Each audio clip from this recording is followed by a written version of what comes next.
ಇದು ಇಲ್ಲಿ ಇಂಚೂರು ಮುಂದೆ ಅಲ್ಲಿ ಕುಂತಿದ್ದೆ ಏಕ್ತಮ್ ಬಂದರು ಇವರು ಮಾದಂಗ ಎಲ್ಲ ಬೈದವ್ರೆ. ಒಂದು ಓದ್ತಾ ಹಿಂಗೆ ಹಿಂಗೆ ಎದುರು ನಿಂತ್ಕೊಳ್ಳೋದೇನೋ ಬೈಯೋದು ಹೋಗೋದು. ನಾವೇಂತಕ್ಕೂ ಇಲ್ಲ, ಅಲ್ಲೋಗಿ ಸೈಲೆಂಟಾಗಿ ಕುಂತಿದ್ದವನ್ನ ಬಂದವನೇ ಪುರ್ಪಿ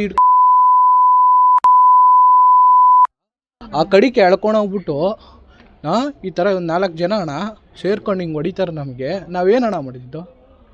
ಅವ್ರು ಹೇಳಿದಾರೆ ಏನಂತಂದ್ರೆ, ಅವರು ಅಲ್ಲಿ ಕೂತಿದ್ದನ್ನ ಪ್ರಶ್ನೆ ಮಾಡೋದಕ್ಕೆ ನೀವು ಏಕಾಏಕಿ ಏನೇನೋ ಮಾತಾಡ್ಕೊಂಡು ಹಲ್ಲೆ ಮಾಡಕ್ ಹೋದ್ರಿ, ಆ ಕಾರಣದಿಂದ ಅದೊಂದು ಹಲ್ಲೆ ಆಗಿದ್ದು ಅಂತ ಹೇಳಿ. ಯಾವ್ದೋ ಹುಡುಗಿನ ರೇಗಿಸಿದೀನಿ ಅಂತ ಹೇಳ್ತಾರಲ್ಲ ಇವರು.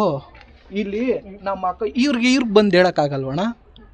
ಅದು ಯಾರ ರೇಗಿಸಿದೀನಿ ಅಂದ್ರಲ್ಲ, ಅವ್ರಿಗೆ ಬಂದು ಹೇಳೋಕ್ಕಾಗಿಲ್ವಾ? ನಮ್ಮ ಮನೆಯವ್ರು ಇಲ್ಲೇ ಇಲ್ಲ, ಎಷ್ಟು ದೂರ ಅವರೇ. ಫೋಟೋ ಐತೇನಣ್ಣ, ಬರ್ರೆ ಸಾಕು, ಹಿಂಗೆ ಕಾಲು ಮುರೀರಿ ಅಂತ ಹೇಳಿರೋದು. ಅದು ಐತೆ.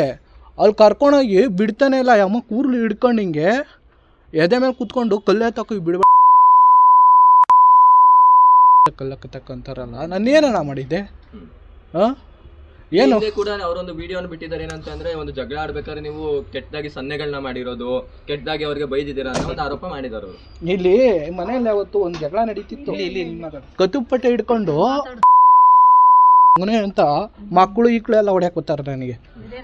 ಒಬ್ಬನೇ ಎಗ್ರೆಗ್ರು ಬರ್ತಾವ್ರೆ. ಅದು ಬೇಕಾದ್ರೆ ಅವ್ರ ವಿಡಿಯೋ ಐತೆ, ಅದನ್ನು ನೋಡ್ರಿ ಬೇಕಾದ್ರೆ. ನೀವೇ ನೋಡೋಣ, ನೀನೇ ನೋಡು, ಸತ್ಯ ಅದು ಸುಳ್ಳೆ ಅದು ನೀವೇ ನೋಡ್ರಿ. ಪೊಲೀಸ್ ಕಂಪ್ಲೇಂಟ್ ಕೊಟ್ಟಿದ್ದೀರಾ? ಪೊಲೀಸ್ ಕಂಪ್ಲೇಂಟ್ ಕೊಟ್ಟರು. ಪೊಲೀಸವರು ಅಷ್ಟೇ, ನಾವು ಹೇಳೋ ಮಾತಿ ಕೇಳಲ್ಲ. ಎಲ್ಲ ದುಡ್ಡು ಐತಣ್ಣ ಅವ್ರ ಹತ್ರ. ಇವ್ರಿಗೆ ಎಲ್ಲ ಸಪೋರ್ಟ್ ಅದೇ ಎಲ್ಲ ಮಾಡ್ತಾರೆ. ನಾವು ಮನೆ ನೋಡ್ರಿ, ಮುರಿದೋಗಿರೋದೊಂದು ಡೋರ್ ಹಾಕ್ಸ್ಕೊಳಕ್ಕಾಯ್ತಾ ಇಲ್ಲ ನಮಗೆ. ಪೊಲೀಸರು ಯಾವುದೇ ಕ್ರಮ ತಗೊಂಡಿಲ್ಲ. ಏನಣ್ಣ ತಗೋತಾರೆ? ಏನು ತಗೋತಾರೆ? ಏನು ತಗೋಣ? ಅವ್ರು ಏನಂದರೆ ಇದು ಹಂಗೆ ಹಿಂಗೆ ಅವರು ಬಂದರು, ಹಿಂಗೆ ಹೇಳಿಕೆ ತಗೊಳೋದ್ರು, ಕೇಳಿದ್ರು,